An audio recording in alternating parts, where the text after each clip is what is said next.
Hello, once again. Welcome to my Safe Time Online TV YouTube channel. And we are moving on with our second episode in Toolbox Talk. And our today's episode, we are going to learn the site rules. In each and every site, there must be some rules and regulations which must be followed by each and every workers. So we are going to read them through and we are going to see how they will help in the day-to-day operation in a workplace.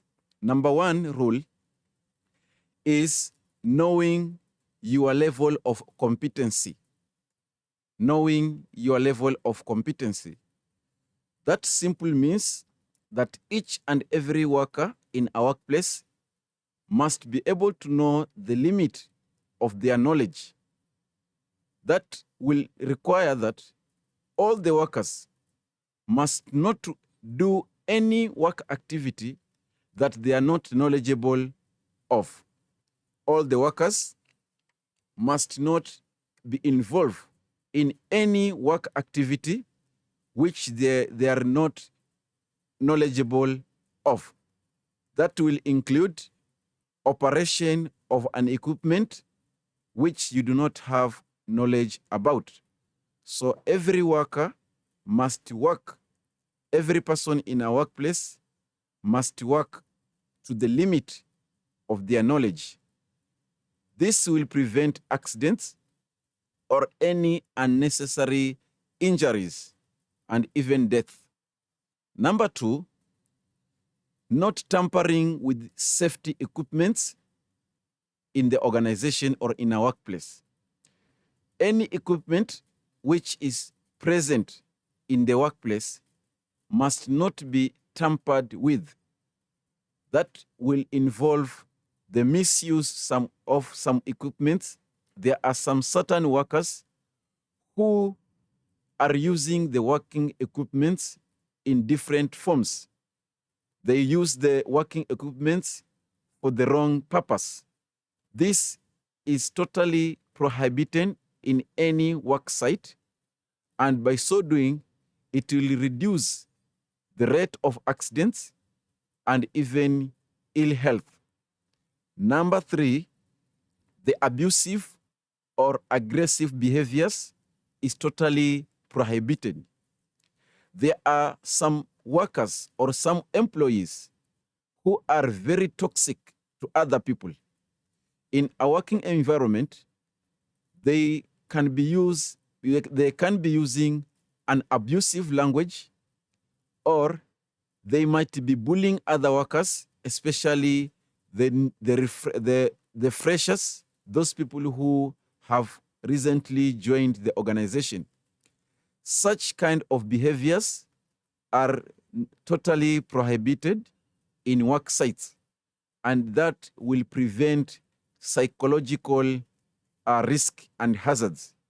Remember, in Bosch IGC, we are going to learn this as one of the major hazards in health and safety. Psychological hazard, it is a very major hazard in health and safety, which is normally happening in organizations where workers bull others and some of them abuse them in one way or the other. Number three, willful damage to or misuse of facilities on the job site is totally prohibited. There are some workers who willfully or intentionally they damage the equipment.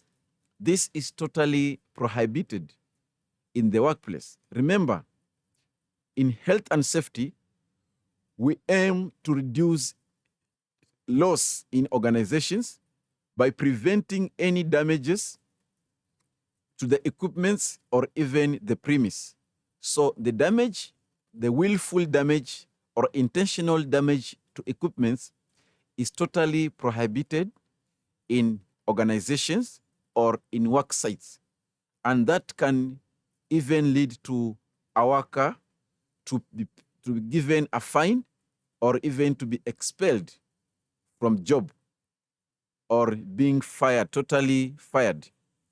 So the next rule in a work site is work permit system must be adhered to. So what is work permit? A work permit, it is a formal written document which includes all the working activity, which includes the type of work that will take place and all the types of risks and hazard which are present in the workplace and the measures on how they are going to be controlled and how they are going to be eliminated or controlled. So the work permit must be adhered to by both sides, the issuer and the receiver.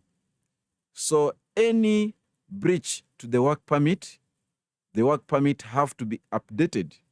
Therefore, each and every personnel, each and every stakeholder, the client and even the contractor must adhere to the work permit in certain high-risk working activities.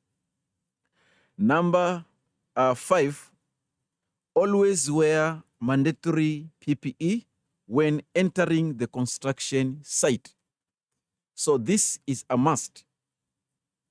All the construction sites have their own rules, but this is a general rule that must be adhered to by each and every person.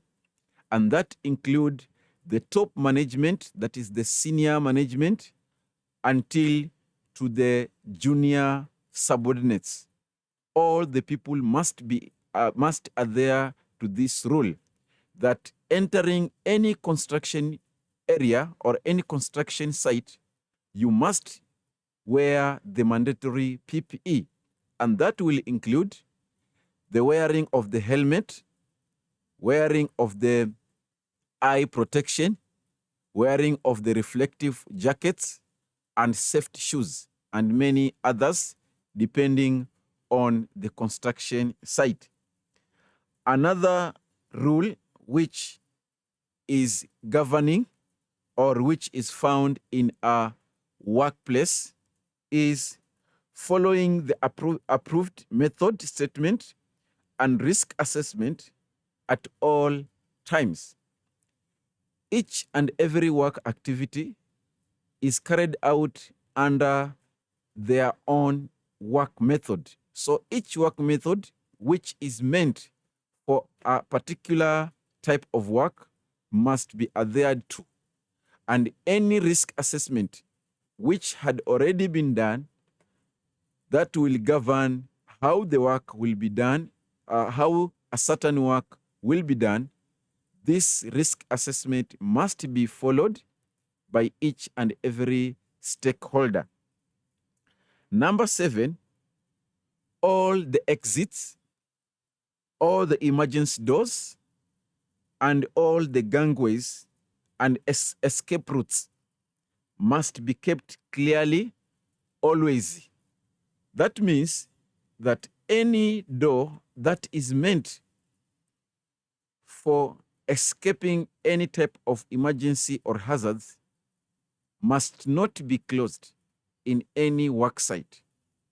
And closing such doors is a crime, and it can even lead someone to jail.